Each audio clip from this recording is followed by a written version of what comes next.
Journey before destination. I'm a pretty big nerd. Have I said that before? I think I've said that before. Yeah, I've definitely said that before. But it's true, and it's a big part of who I am, so it bears repeating. I'm a nerd, and one of the myriad ways in which that manifests itself in my personality is my love for egregiously large sci-fi fantasy books. Anyone who knows anything about the modern sci-fi fantasy literary landscape has heard of Brandon Sanderson. A ridiculously meticulous and talented author, the man churns out more content than seems humanly possible, and all of it, in my humble opinion, ranges in the categories of solidly good to outstandingly phenomenal. That said, Sanderson's magnum opus, the Stormlight Archive, hosts a collection of characters who must swear and keep various oaths in order to have access to their superhuman powers.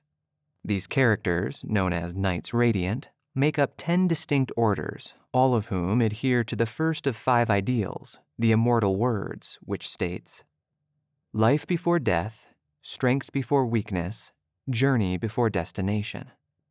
While all 3 of these tenets that make up the immortal words have a ton of depth and meaning to be teased out, it is the third that has been sticking with me lately as I continue to apply myself on my voiceover journey. Journey before destination. I love this concept because it can be applicable to so many seasons and aspects of life. It can be a pithy little saying to help remind us not to take life, or ourselves, too seriously, but there's a lot of complexity and wisdom woven into its meaning as well. In the context of Sanderson's story, for instance, one character further expounds on this ideal in the following way. Journey before destination. There are always several ways to achieve a goal. Failure is preferable to winning through unjust means. Protecting 10 innocents is not worth killing 1.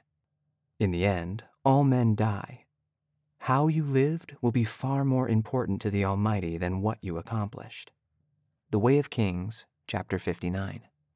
Wow, there is so much to unpack there.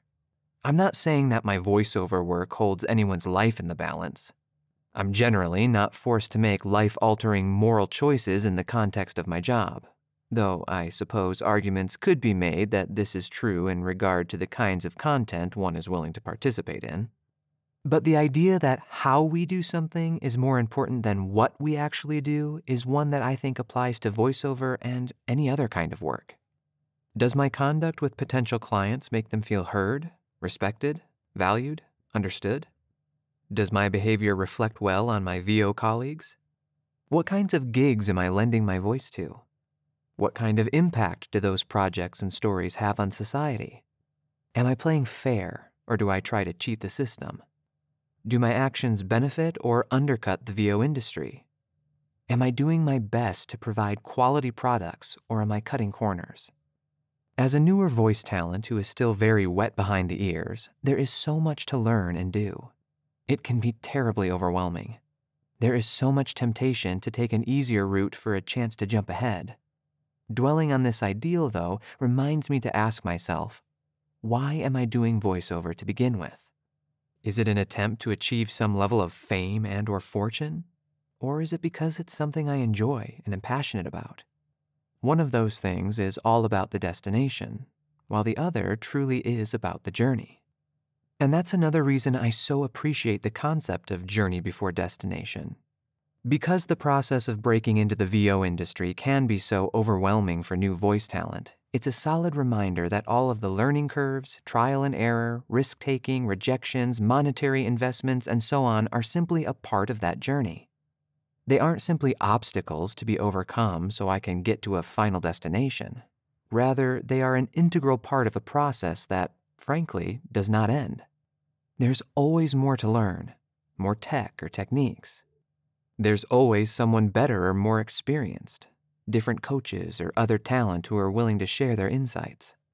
There's always something more to achieve or strive for. We can always keep improving. None of us ever truly arrives, so to speak. We may reach our goals and find contentment in that place, and that's great. I'm absolutely not trying to downplay anyone's sense of gratification, but we can also choose to carry on and try to surpass those goals in some way, shape, or form. To a certain extent, When we focus on the journey rather than the destination, we realize that many, maybe even most, of our journeys really don't have a destination at all. There are checkpoints and achievements to celebrate along the way, but the close of any chapter is ultimately the start of a new one, full of excitement, wonder, and mystery. How do you perceive your journey?